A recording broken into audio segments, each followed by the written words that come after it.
네, 오늘은 부활의 복음 앞에 겸손하자 이런 주제로 말씀을 드립니다. 왕이 행차를 하면 많은 백성이 엎드리지요. 누가 왕 앞에 뻣뻣할 수 있겠습니까? 왕은 다스리는 자요, 백성을 사랑하는 자요, 백성의 머리입니다. 머리가 아프면 나머지 신체들이 집중할 수가 없습니다. 머리가 죽으면 그 몸은 죽은 것입니다.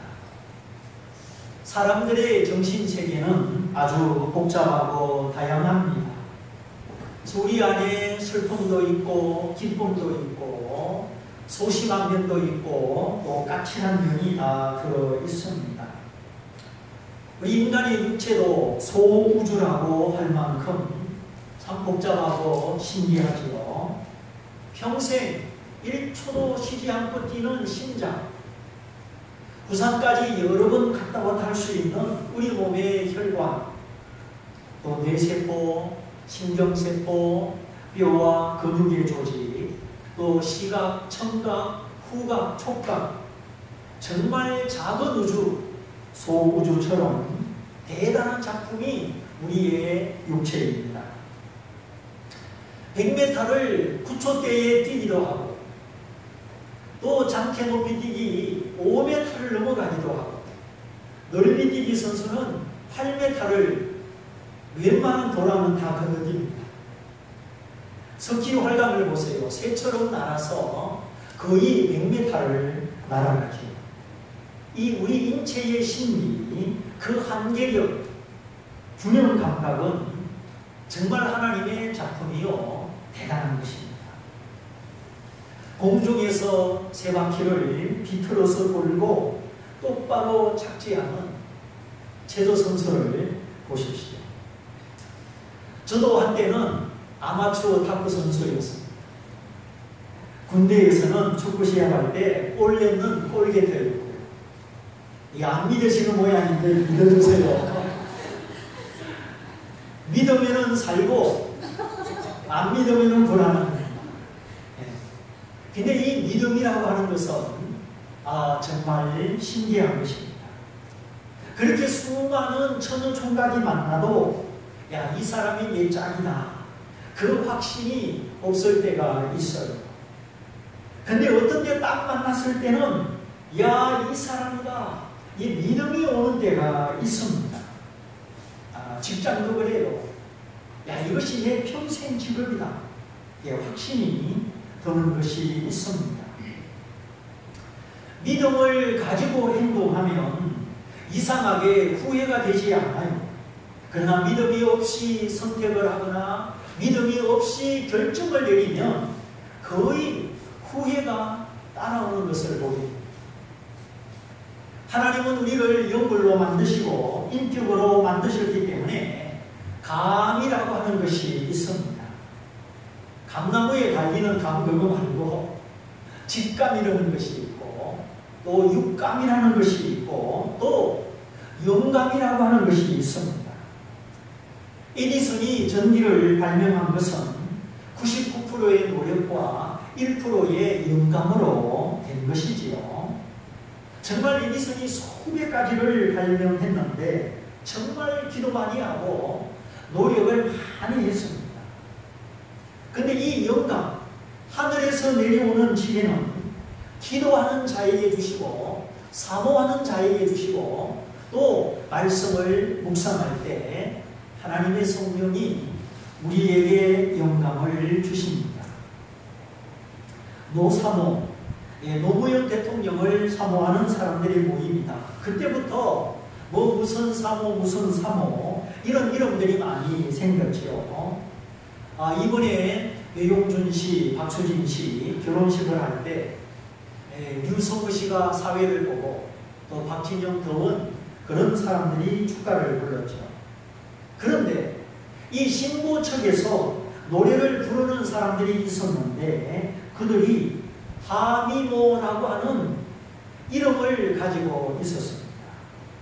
하나님의 미모를 사모하는 사람, 하나님의 아름다우심을 사모하는 사람, 그런 뜻이죠. 박수진 씨가 연예 활동을 하는 사람이니까 그 주변의 친구들이 다 이쁘지 않겠습니까? 그런데 그 친구들의 모임의 이름이 하미모, 하나님의 아름다움을 사모하는 사람들이다.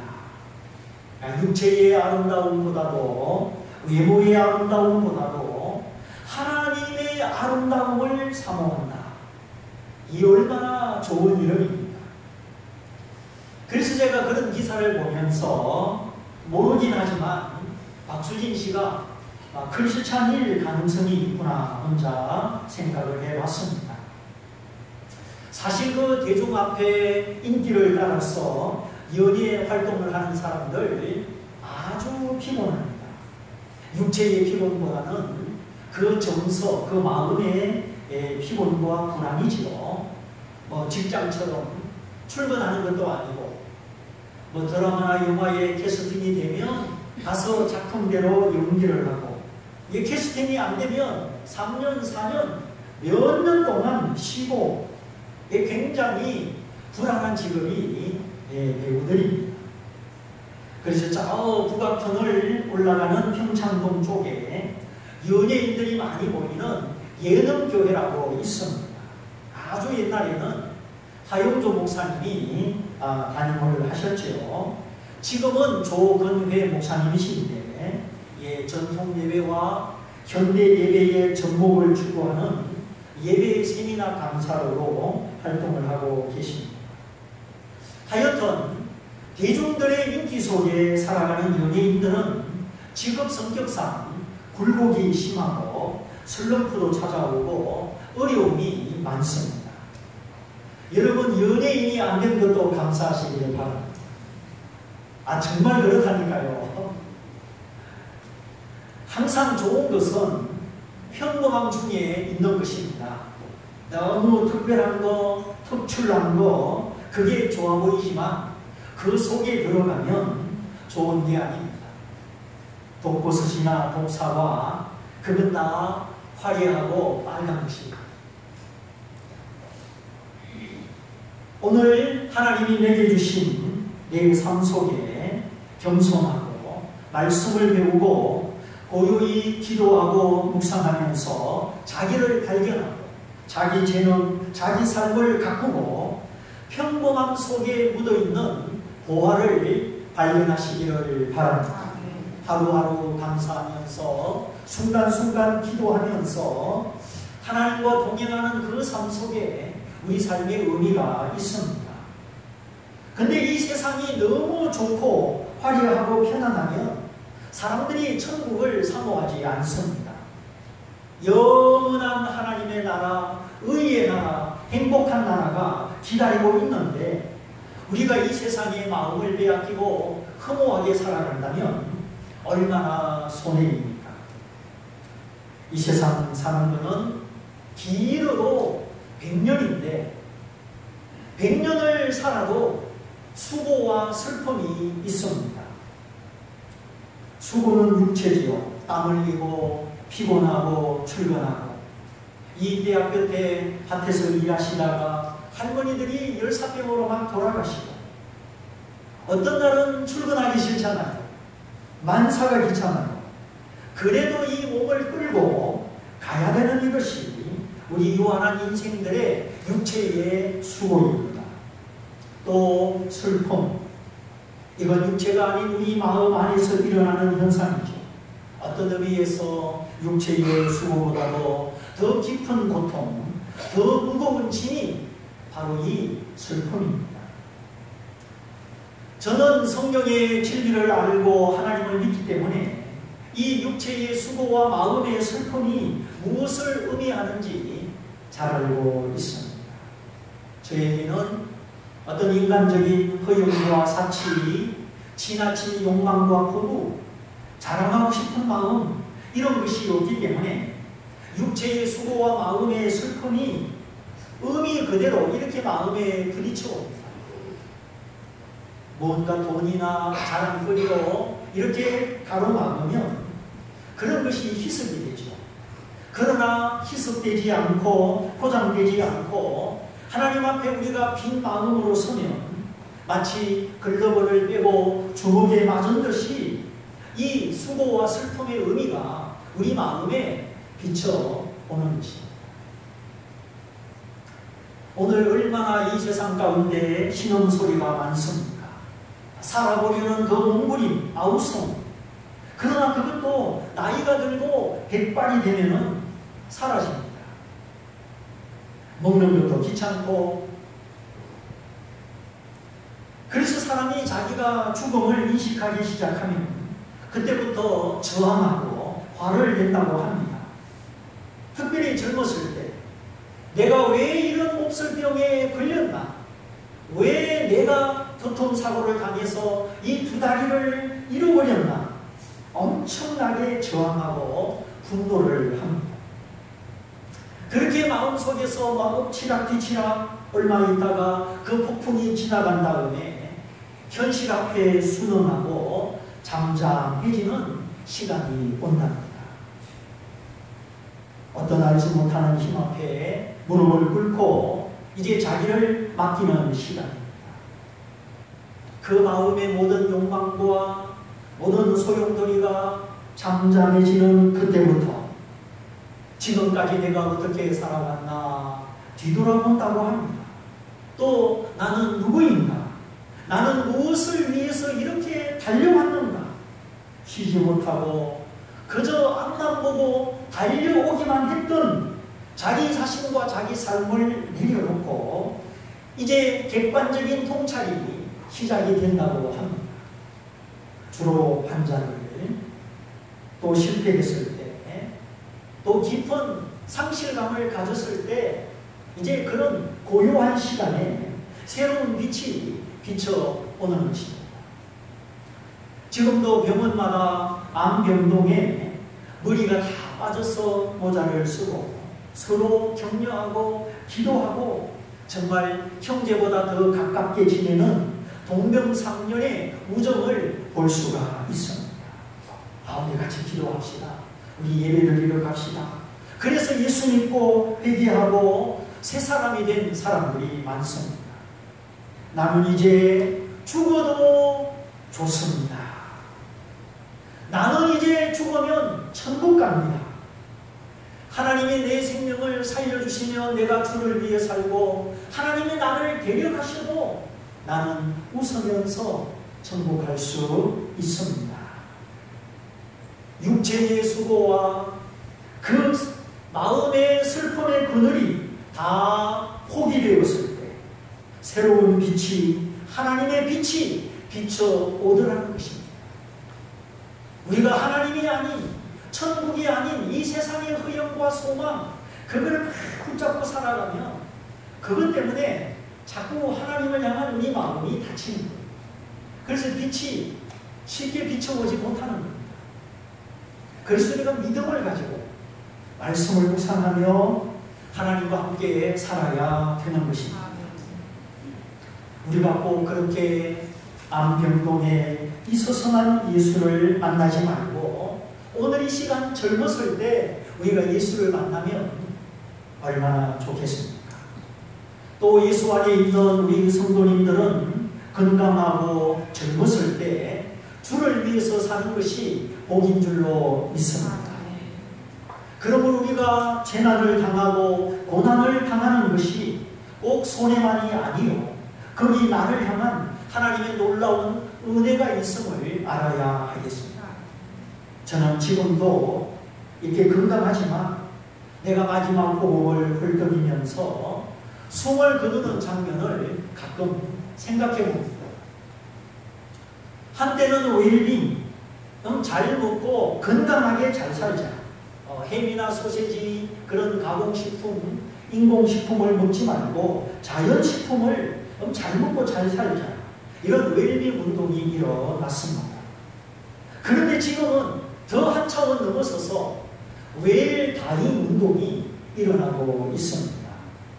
이제는 사람들의 의식이 이 먹거리가 불안한 시대 가운데 잘 먹고 잘 살자 거기 멈춘 것이 아니라 이제는 잘 죽어야 된다. 다시 말하면 죽음을 준비해야 된다. 이런 운동이 일어나고 있습니다.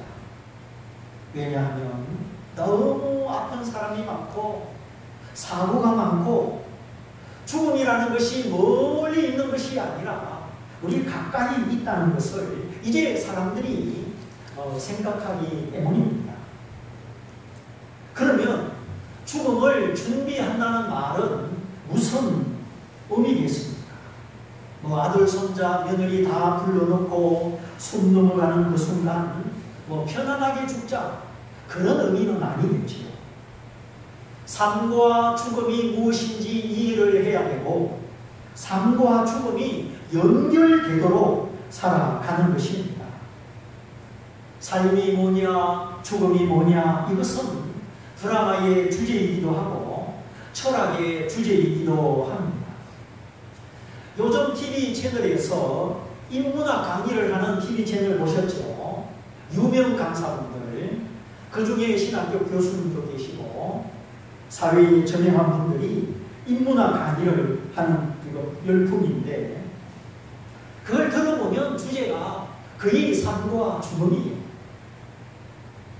그러나 그 진정한 해답은 하나님의 말씀, 성경 안에 있는 것을 보게 됩니다. 우리가 일주일에 한 번 또는 두세 번씩 이렇게 교회에 나오는 이유가 무엇이겠습니까? 삶의 의미, 죽음의 의미에 대한 하나님의 해답을 듣기 위함인 것입니다. 이 해답을 찾기까지 멈추지 않는 이 마음의 동기를 잘 간직해야 하겠습니다. 자, 보십시오. 그 암병동에서 내일을 기약할 수 없는 그분들, 그 투병 중에 주님을 만나가지고 나는 이제 죽어도 좋습니다. 그렇게 고백하는데 이 말이 무슨 뜻이겠습니까? 나는 이제 죽을 준비가 됐다는 것입니다. 죽음이 두렵지 않고 죽음을 맞이할 수 있는 마음의 준비가 됐다는 것입니다. 그 준비는 다른 것이 아니라 죽음 넘어 천국 갈 수 있다는 믿음인 것입니다. 지옥이 아니라 천국 갈 수 있다는 그 믿음이 죽을 수 있는 준비가 됐다는 것입니다. 지난 목요일 우리 신집사님 시아버님 장례식에 가는 길에 우리 노란봉고 한 차 타고 갔다 왔는데 집사님들이 예배당에 있다가 갑자기 봉고차 안에 들어가니까 찜통인 거예요. 그래서 목사님 시동 켜주세요. 에어컨 켜주세요. 그래 제가 차에 올라타면서 아이고 지옥은 얼마나 뜨거운데 이거를 못 참아요. 그랬더니 목사님 우리는 지옥 안 가요.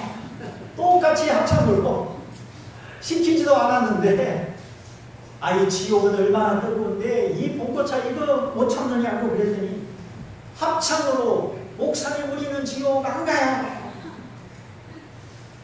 하나님이 내게 계시고 믿음이 있기 때문에 지옥에 안 간다는 겁니다. 그 말을 들으니까 내가 성경대로 가르치긴 잘 가르쳤는구나 그런 생각이 들기도 하고 그렇습니다. 주님은 우리의 죄를 용서하시고 우리가 용서에 대한 필요를 깨달아야 되겠죠. 내가 죄인임을 알면 이 용서에 대한 필요를 느끼는 겁니다. 주님은 우리를 심판하려고 온 것이 아닙니다.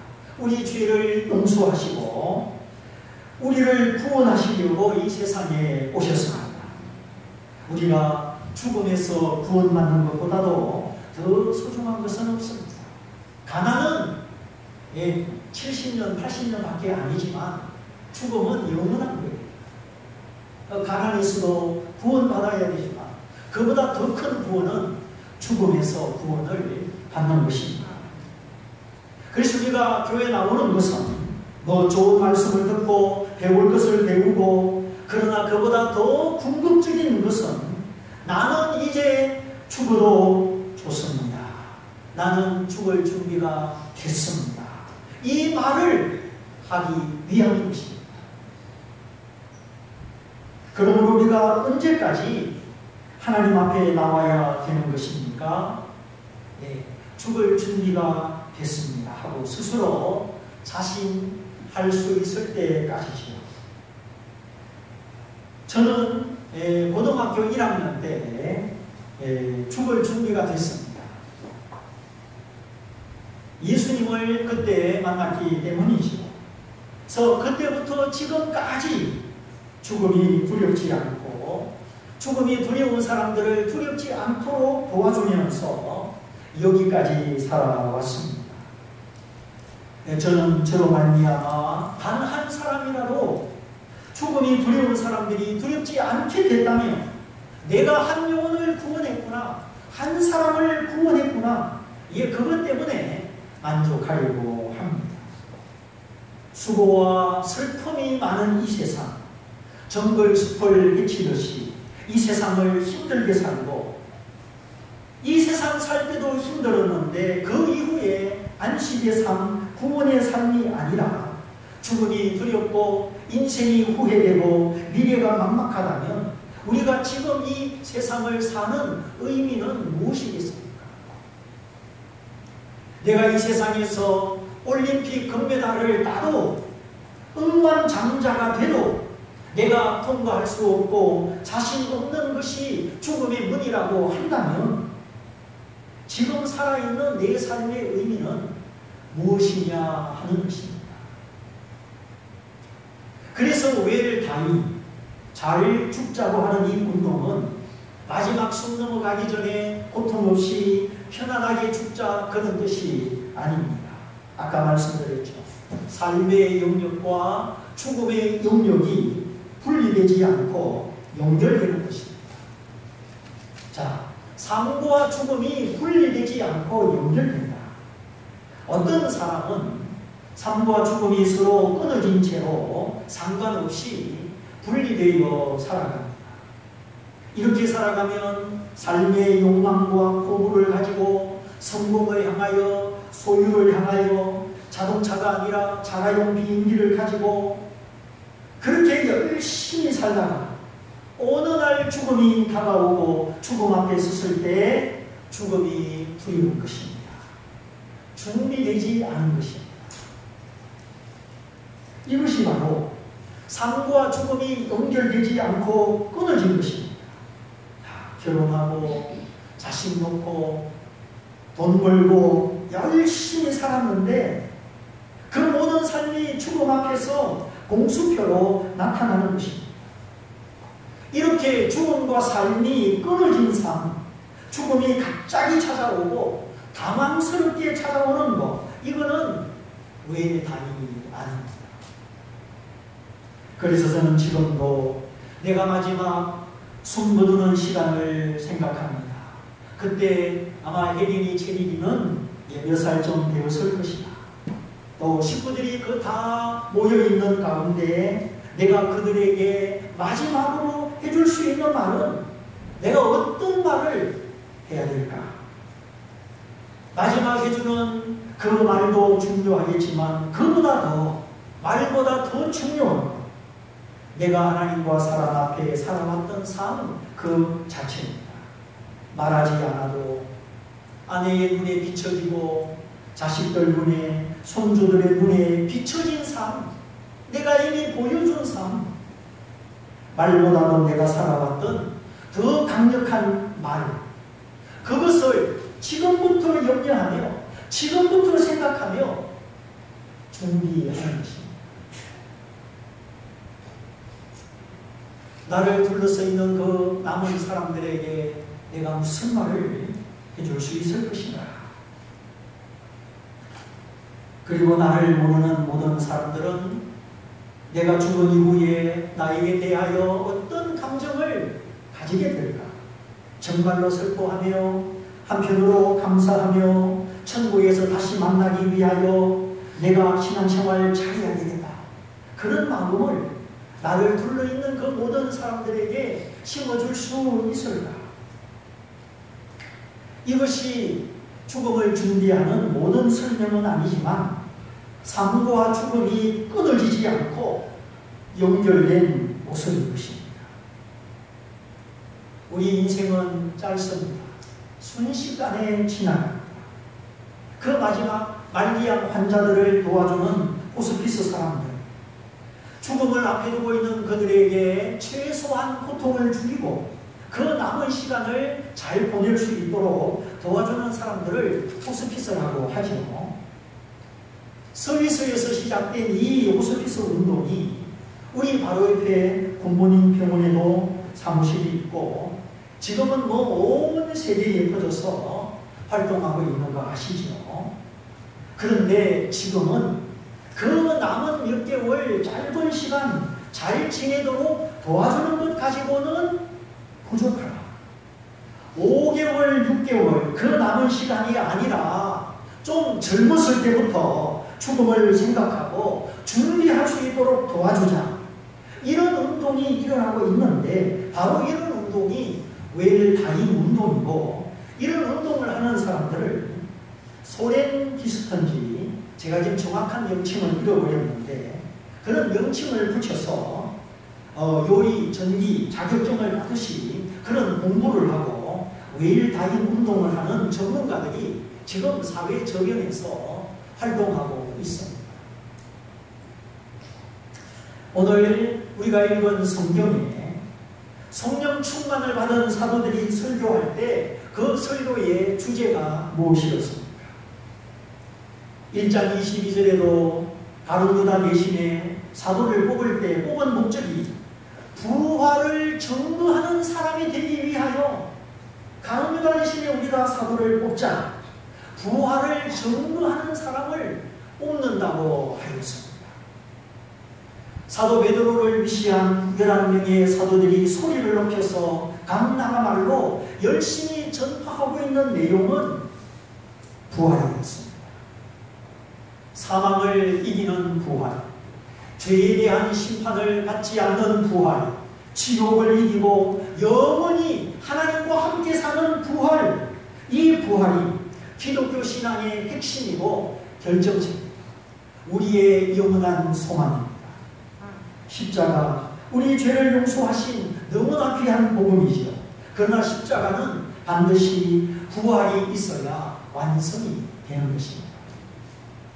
오늘 예수님을 나의 구주와 하나님으로 고백하는 여러분들은 항상 이 부활의 복음으로 가슴에 새기고 오늘 내 모든 시험, 내 모든 문제 이 부활의 소망으로 이기시고 부활의 능력 속에 찬송과 기쁨이 충만하시기 바랍니다. 우리를 이길 수 있는 것은 아무것도 없습니다. 하나님의 자녀들을 짓누르고 슬프게 할 수 있는 것은 아무것도 없습니다. 왜냐하면 가장 큰 고통, 가장 큰 두려움이 죽음인데 하나님이 이 예수님을 이 사망의 고통에서 풀어내시고 다시 살리셨기 때문입니다. 우리가 예수를 믿음으로 죄 용서만 받은 것이 아니라 부활까지 다시 사는 생명까지 함께 받았으니 그 어떤 것도 그 누구도 하나님의 자녀들을 이길 수 없고 짓누를 수 없는 것입니다.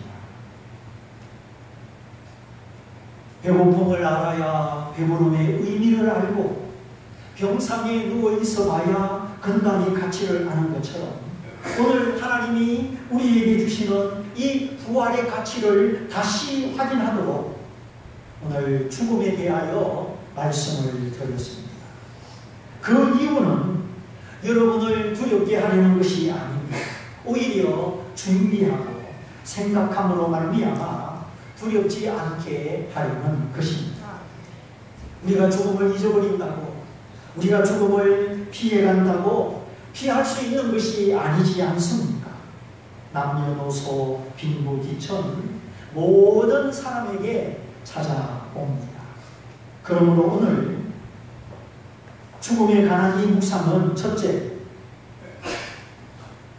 영상실 띄워주시고 오늘 이렇게 짧은 시간 죽음에 관한 이 말씀을 드리는 이유는 첫째, 허무하게 살자는 이야기가 아닙니다. 정말 진리를 알아서 가치 있게 살자는 이야기입니다. 두 번째, 우리가 죽음을 두려워하지 말고 회피하지 말고 죽음을 준비해야겠다 하는 것입니다. 그래서 언제 내게 죽음이 다가오더라도 내가 당황하지 않고 예수 안에서 믿음으로 찬송함으로 맞이할 수 있도록 오늘 이 말씀을 드렸습니다. 세 번째, 죽음을 준비하다 보면 삶의 영역과 죽음의 영역이 연결되기 때문입니다. 그래서 나의 죽음을 지켜보는 모든 사람들에게 내가 담대히 이렇게 살았다, 하나님을 말할 수 있고 천국을 말할 수가 있는 것입니다. 네 번째, 죽음을 묵상하는 유익은 카르페 디움, 라틴어로 오늘을 붙잡아라. 헛된 욕망이나 불안함이 아니라 하나님과 함께 소망 중에 하루하루를 소중하게 살아갈 수 있는 죽음을 묵상하는 자에게는 하나님이 삶의 지혜를 주시기 때문입니다. 이게 역설입니다. 죽음을 묵상하면 천국이 가까이 오고 삶의 지혜가 온다는 것입니다. 그러므로 젊었을 때부터 성경을 배우고 믿음으로 살면 정말 잃어버린 삶, 후회하는 삶, 죽음 앞에 두려운 삶이 아니라 우리가 담대한 삶을 살 수 있습니다. 허무하지 않고 가치 있는 삶을 살 수 있습니다. 삶과 죽음이 연결되어서 죽음이 준비된 삶을 살게 되고 카르페 디움, 오늘을 붙잡아 하루하루 소중하게 살아가는 삶의 지혜를 얻게 되는 것입니다. 우리가 이미 복음을 알고 믿어서 이 삶을 얻었으니 오늘 다시 한번 확인하시고 내가 이렇게 살고 있는가, 정말 죽음과 삶이 연결된 이 깨어있는 삶을 살고 있는가 확인하시고 마음 깊이 새기시기를 바랍니다. 그리고 이러한 삶을 추구하고 바라보는 우리의 다음 세대, 우리의 젊은이들 가운데 사망을 이기는 이 복음이 찬송의 능력이 되고 삶의 목적이 되고 삶의 문제를 이기는 능력이 되어서 날마다 하나님과 함께 승리하시기를 주님의 이름으로 축원드립니다. 축원드립니다. 우리 말씀을 붙잡고 다 같이 기도하겠습니다. 주님, 오늘 내 삶의 현주소가 어디에 있습니까? 오늘 내가 몸부림치며 살아가는 삶의 목적이 무엇입니까? 내가 언제나 하나님 앞에 두려움 없이 설 수 있는 이 부활의 복음으로 충만한 가운데 살아가고 있는지 오늘 다시 한번 이 말씀 앞에 겸손하게 서서 부활의 신앙으로 부활의 복음으로 살기를 원합니다. 우리 다 같이 기도하겠습니다. 할렐루야.